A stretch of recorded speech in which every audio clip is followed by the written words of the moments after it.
Muy buenas tardes, respetables hermanos, hermanas, amigos en el Señor. Nuevamente está con ustedes el hermano Alexander Castellanos, siempre desde la Iglesia de Cristo, República de El Salvador. Estoy a través de Mensaje para Salvación y en mi especial programa Cultivando Vidas para Cristo.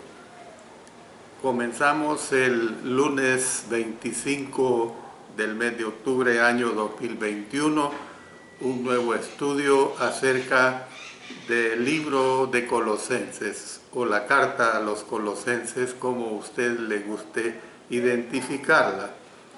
Estamos en la introducción de este estudio. Gracias a Dios he tenido el propósito de presentar este estudio y yo siempre suplico a nuestro Dios y a ustedes sus oraciones para que me dé todas las facultades, sobre todo las espirituales, para presentar el mensaje, este mensaje que edifica. Pongámonos en oración. Padre Celestial, una vez más, agradézcote porque me permites presentar un estudio más, y este estudio es acerca de la bella carta del apóstol Pablo a los Colosenses. Permite que lo haga de acuerdo a tu santa y divina voluntad, y que sea para la edificación de todos los oyentes, que el Espíritu Santo me guíe, me dirija en todo. En el nombre de nuestro Señor Jesucristo. Amén. Bueno, como solo hemos visto una lección que corresponde a la introducción, hemos visto en esta parte primera el autor, la evidencia externa, la evidencia interna, y luego en este aspecto de la evidencia interna llegamos pues a la conclusión de que aunque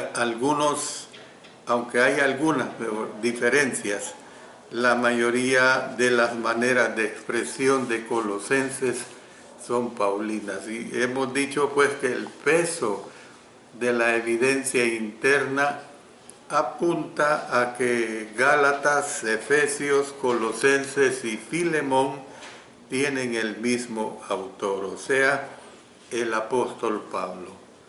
Bueno, vamos a continuar con esta introducción. Generalmente las introducciones, sobre todo de cartas tan importantes, son bastante extensas, y es porque necesitamos dejar la evidencia de lo que se va a presentar en el texto en sí. Vamos a continuar viendo acerca del lugar de origen y la fecha. El apóstol Pablo escribió Colosenses mientras estaba en prisión. Vamos a leer varios versículos, por ejemplo, Colosenses capítulo 4, versos 3, vamos a pasar al 10 y luego al 18. Asimismo te ruego también a ti, compañero fiel, que ayudes a estas que combatieron juntamente conmigo en el Evangelio, con Clemente también y los demás colaboradores míos, cuyos nombres están en el libro de la vida. Verso 10. En gran manera me gocé en el Señor de que ya al fin habéis revivido vuestro cuidado de mí, de lo cual también estabais solícitos, pero os faltaba la oportunidad. Verso 18. Pero todo lo he recibido y tengo abundancia. Estoy lleno, habiendo recibido de Epafrodito lo que enviasteis, olor fragante, sacrificio acepto, agradable a Dios. Y trasladémonos siempre a otra carta del apóstol Pablo en Efesios 3:1. Por esta causa yo, Pablo, prisionero de Cristo Jesús por vosotros los gentiles. Efesios 4:1.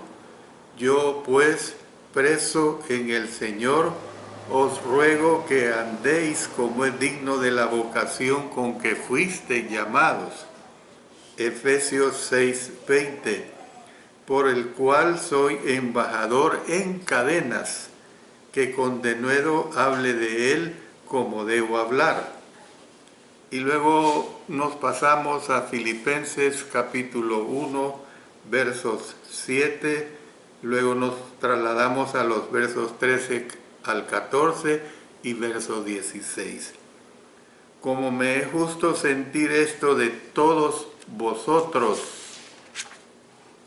por cuanto os tengo en el corazón y en mis prisiones, y en la defensa y confirmación del Evangelio, todos vosotros sois participantes conmigo de la gracia. Verso 13. De tal manera que mis prisiones se han hecho patentes en Cristo en todo el pretorio y a todos los demás. Y la mayoría, verso 14, y la mayoría de los hermanos, cobrando ánimo en el Señor con mis prisiones, se atreven mucho más a hablar la palabra sin temor. Verso 16. Los unos anuncian a Cristo por contención, no sinceramente, pensando añadir aflicción a mis prisiones. Y ahora nos pasamos a Filemón, versos 1, 9 al 10 y luego 13. Pablo, prisionero de Jesucristo, y el hermano Timoteo, al amado Filemón, colaborador nuestro, más bien te ruego por amor, siendo como soy, Pablo ya anciano y ahora, además prisionero de Jesucristo, verso 10, te ruego por mi hijo Onésimo, a quien engendré en mis prisiones. 13. Yo quisiera retenerle conmigo para que en lugar tuyo me sirviese en mis prisiones por el Evangelio. Miren que claro lo dice. Él dice que está en la cárcel precisamente por predicar el Evangelio. Sus estadías más prolongadas en prisión fueron en Cesarea. Vamos a hacer referencia a 3 lugares: Cesarea, Roma y Éfeso. Entonces estoy diciendo que sus estadías más prolongadas en prisión fueron en Cesarea. Dice en Hechos 24 y 27. Pero al cabo de 2 años recibió Félix por sucesor a Porcio Festo, y queriendo Félix congraciarse con los judíos, dejó preso a Pablo. Luego pasémonos a Roma. En Roma vamos a consultar Hechos 28:30. Y Pablo permaneció 2 años enteros en una casa alquilada y recibía a todos los que a él venían. En tercer lugar, siendo misionero, fue en un lugar de Éfeso que pasó el período más prolongado de tiempo. En Hechos capítulo 20, versos 17 y 31. Enviando pues desde Mileto a Éfeso, hizo llamar a los ancianos de la iglesia. Por tanto, velad, acordaos que por 3 años de noche y de día no he cesado de amonestar con lágrimas a cada uno. Por lo tanto, estas 3 ciudades que aquí he mencionado son las que más frecuentemente se mencionan como posibles lugares para la escritura de Colosenses. Recuerden que estamos estudiando la lección 2 del libro de Colosenses y que compete precisamente a la introducción. Bueno, continúo. Los que favorecen a Éfeso dicen que debido a que estaba relativamente cerca de Colosas, el apóstol Pablo pudo fácilmente haber recibido noticias relacionadas con la iglesia y cualquiera problemas que podrían haber estado enfrentando. Epafras hubiera tenido mucha menor distancia que viajar para informarle a Pablo. Dice en Colosenses 1:7, como lo habéis aprendido de Epafras, nuestro consiervo amado, que es un fiel ministro de Cristo para vosotros. Si Epafras hubiera estado en Éfeso y no en Cesarea o en Roma. En Filemón, verso 22, el apóstol Pablo pidió que se le preparara alojamiento para él, lo que podría dar a entender una estrecha proximidad para Pablo. Por eso dice, prepárame también alojamiento, porque espero que por vuestras oraciones os seré concedido. No obstante, a Éfeso se le puede descartar, porque no tenemos evidencia cierta de que él estuviera en prisión mientras laboró en esta ciudad. Dice en Hechos 20:31, por tanto, velad, acordándoos que por 3 años, de noche y de día, no he cesado de amonestar con lágrimas a cada uno. No prueba pues que esta situación, su referencia a batallar contra fieras en Éfeso, miren lo que dice en 1 Corintios 15:32. Si como hombre batallé en Éfeso contra fieras, ¿qué me aprovecha? Si los muertos no resucitan, comamos y bebamos, porque mañana moriremos. No prueba que él estuviera encarcelado. Si los saludos de Marcos y de Lucas procedieran de Éfeso, lo que tenemos en Colosenses 4:10 y 14, Aristarco, mi compañero de prisiones, os saluda, y Marcos, el sobrino de Bernabé, acerca del cual habéis recibido mandamientos. Si fuere a vosotros, recibidle. Os saluda Lucas, el médico amado, y demás. Esto no podría reconciliarse con Hechos, libro, pues, que con el libro de los Hechos, pues, libro que no hace mención de que ellos estuvieran con el apóstol Pablo mientras éste estuvo en Éfeso. Esta vasta información está comprendida en todo el capítulo 19 del libro de Hechos. Usted puede consultar todo este capítulo. Lucas estaba con el apóstol Pablo cuando él escribió Colosenses. Ya lo hemos leído hace un momento. Sin embargo, la ausencia de pasajes que usan el pronombre nosotros en Hechos 19 indica que Lucas, el autor de Hechos, no estaba con Pablo mientras éste estaba en Éfeso. Él sí viajó con Pablo a Roma. Miren lo que tenemos, vamos a leer del libro de los Hechos 27, verso 1.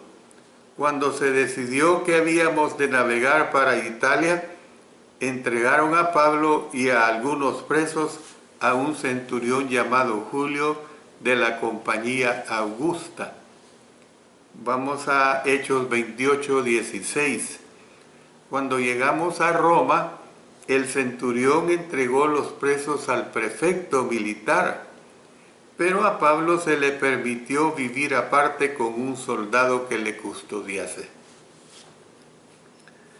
Los que creen que el apóstol Pablo escribió Colosenses mientras él estaba en prisión en Cesarea, creen que lo más probable es que Aristarco y Tíquico estaban con el apóstol en ese momento.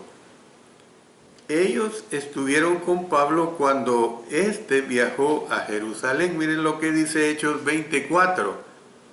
Y le acompañaron hasta Asia, Sópater de Berea, Aristarco y Segundo de Tesalónica, Gayo de Derbe y Timoteo, y de Asia, Tíquico y Trófimo. Y pueden haberlo seguido a Cesarea para ministrarle mientras estuvo allí. En Hechos 24, 23 leemos: y mandó al centurión que se custodiase a Pablo. Ya lo hemos leído, pero es importante darle énfasis. Pero que se le concediese alguna libertad y que no impidiese a ninguno de los suyos servirle o venir a él. Cesarea puede también descartarse como el lugar donde Pablo escribió Colosenses. ¿Por qué decimos esto? El ministerio de predicación al cual se hace referencia en Colosenses 1, versos 28 y 29, nos dice: a quien anunciamos amonestando a todo hombre y enseñando a todo hombre en toda sabiduría, a fin de presentar perfecto en Cristo Jesús a todo hombre, para lo cual también trabajo, luchando según la potencia de Él, la cual actúa poderosamente en mí. No es mencionado en Hechos como un ministerio que estuviera llevándose a cabo mientras él estuvo en Cesarea. Él predicó en Roma durante por lo menos 2 años, mientras estuvo bajo arresto domiciliario.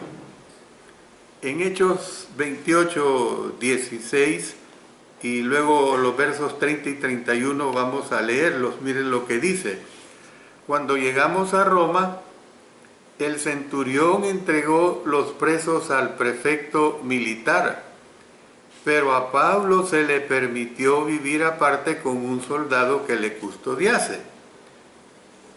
Verso 30. Y Pablo permaneció 2 años enteros en una casa alquilada y recibía a todos los que a él venían, predicando el reino de Dios y enseñando acerca del Señor Jesucristo abiertamente y sin impedimento. La presencia de Marcos, Colosenses 4:10 nos dice: Aristarco, mi compañero de prisiones, os saluda, y Marcos, el sobrino de Bernabé, acerca del cual habéis recibido mandamientos, si fuere a vosotros, recibidle. Entonces, la presencia de Marcos es difícil de explicar y de reconciliar con Hechos, es decir, con el libro de los Hechos. Si la epístola hubiera sido escrita en Cesarea, Marcos se había apartado de Pablo y se había ido con Bernabé a Chipre, leyendo en Hechos 15:39, y hubo tal desacuerdo entre ellos que se separaron el uno del otro. Bernabé, tomando a Marcos, navegó a Chipre. Entonces, ¿qué es lo que vemos de todo esto? Que lo más probable es que el apóstol Pablo estaba en Roma cuando él escribió Colosenses. Este punto de vista fue expresado por Crisóstomo en una fecha tan temprana como el año 375 después de Cristo. Crisóstomo es uno de los escritores conocidos como los padres de la Iglesia, es decir, por la situación que conocieron bastante de cerca los aspectos del desarrollo de la Iglesia en ese tiempo. No que tengan un título especial y respetarlo como padres de la Iglesia. Lo aclaro para que no haya esta confusión. Esto daría tiempo para la reconciliación entre Pablo y Marcos, y vemos que en Filipenses, que también se escribió desde la prisión, el apóstol Pablo mencionó el pretorio, mencionó la casa de César. Dice en el verso 13 del capítulo 1 de Filipenses: de tal manera que mis prisiones se han hecho patentes en Cristo en todo el pretorio y a todos los demás.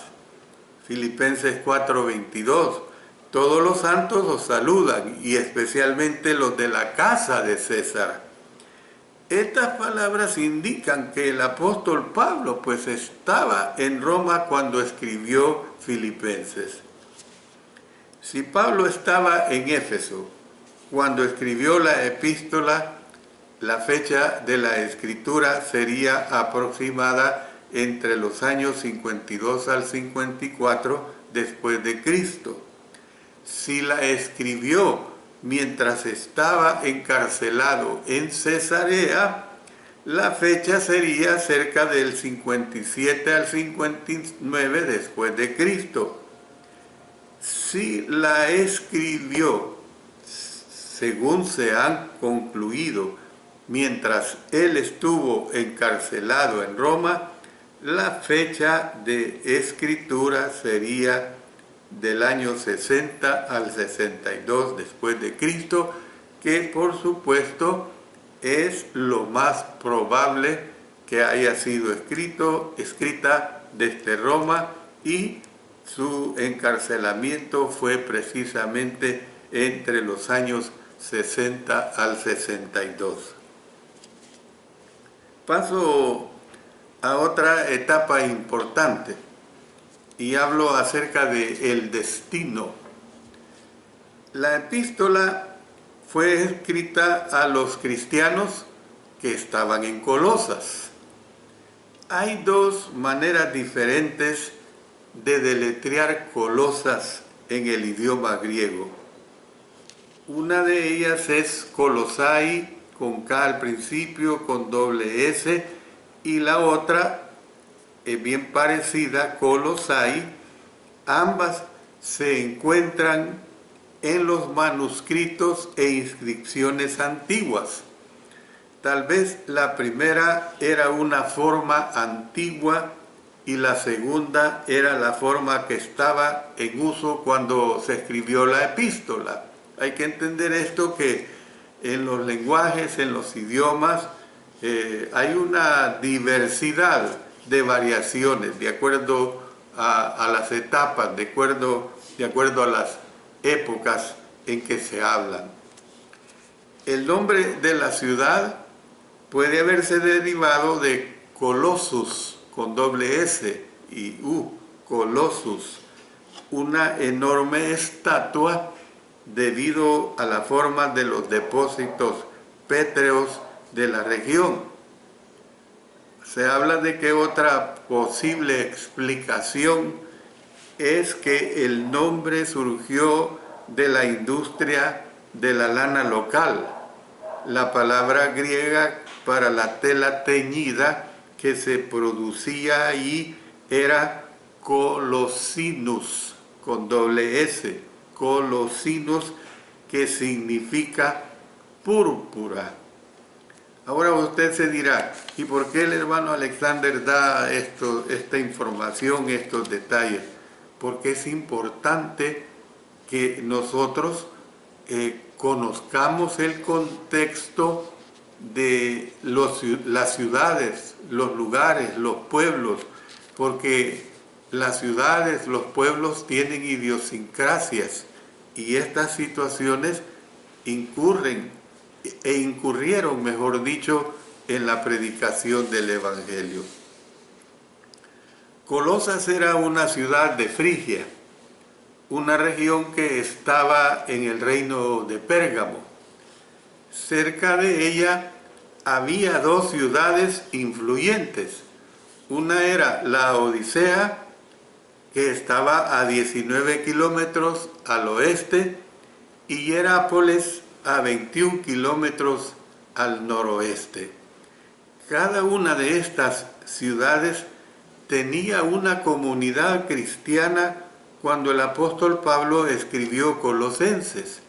Dice en Colosenses 2:1, porque quiero que sepáis cuán gran lucha sostengo por vosotros y por los que están en la Odisea y por todos los que nunca han visto mi rostro.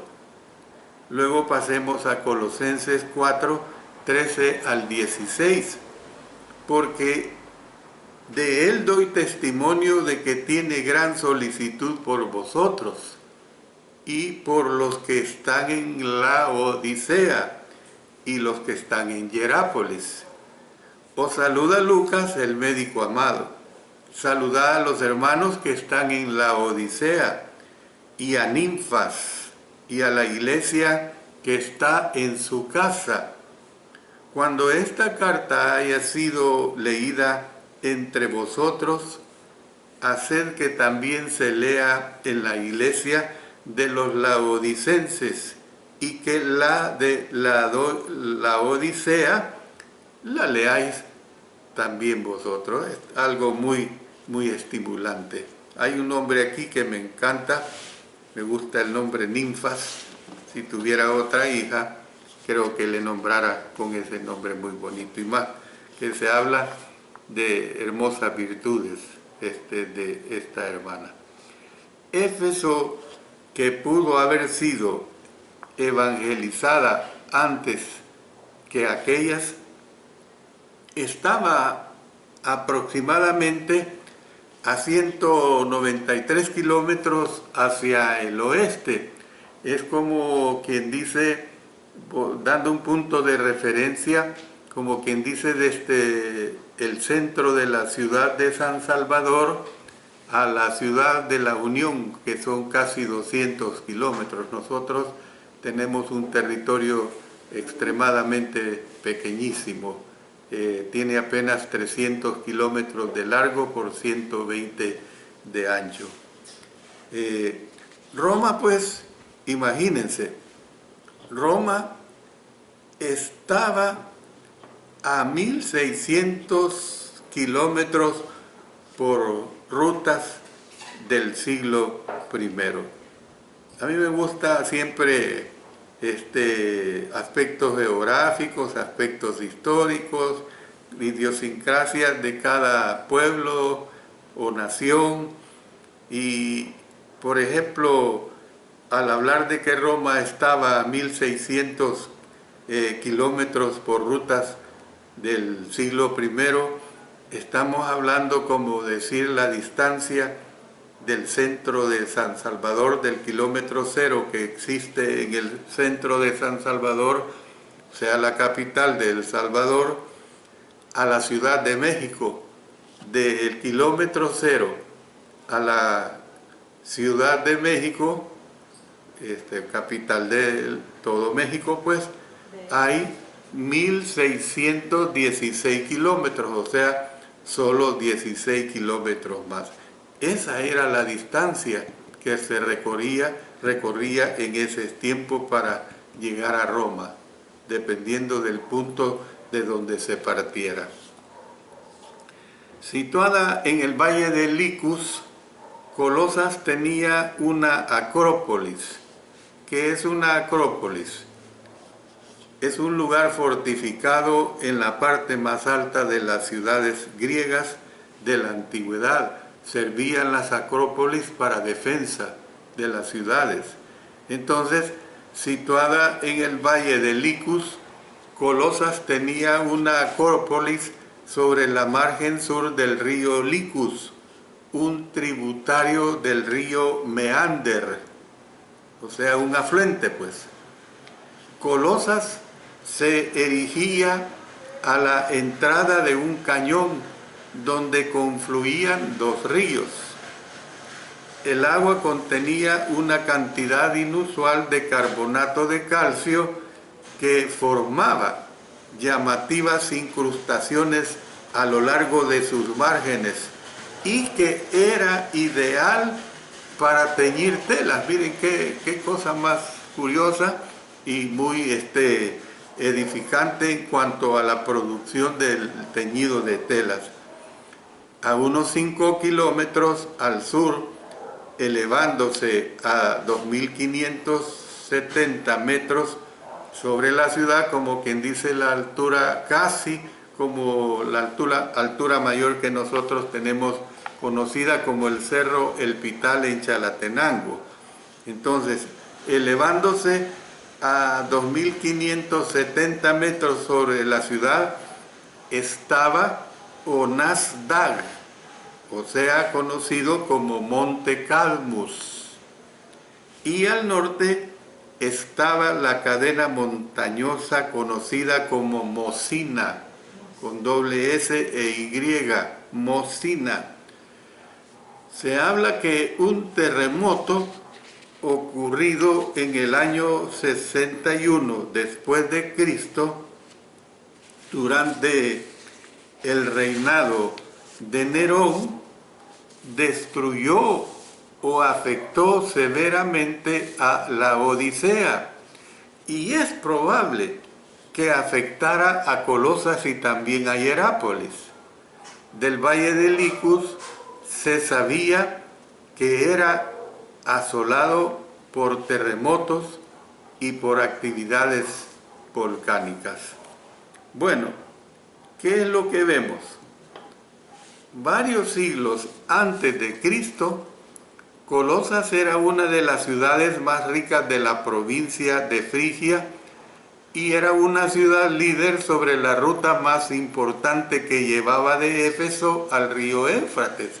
Entonces, fíjense lo importante que es estudiar la geografía, los datos históricos, los acontecimientos que se dieron en determinados lugares, y Colosas no es la excepción. Su importancia se observa por el hecho de que la visitaron dos dirigentes militares. Uno de ellos fue Jerjes, con J las dos, en el año 481 después de Cristo, y 20 años después, adelante, Ciro el Joven, en el año 401 antes de Cristo. Como lo informó Heródoto, el emperador persa Jerjes, que gobernó entre los años 485 al 465 a.C., a quien se le refiere como Asuero. Noten en el libro de Esther 1:1, aconteció en los días de Asuero, el Asuero que reinó desde la India hasta Etiopía sobre 127 provincias. Imaginen qué vasta extensión. Viajó, dice, más allá de Colosas, cuando salió de Persia para invadir Grecia. Más adelante, Genofonte, en el año 401 a.C., un brillante y joven general griego que se puso a las órdenes de Ciro el Joven, hizo una crónica de una desafortunada marcha durante la cual Ciro se quedó 7 días en Colosas, mientras trasladaba su ejército hacia el suroeste, viniendo de Sardis. Jenofonte se refirió a Colosas como una ciudad habitada y además próspera y grande. Heródoto llamó a Colosas una gran ciudad de Frigia.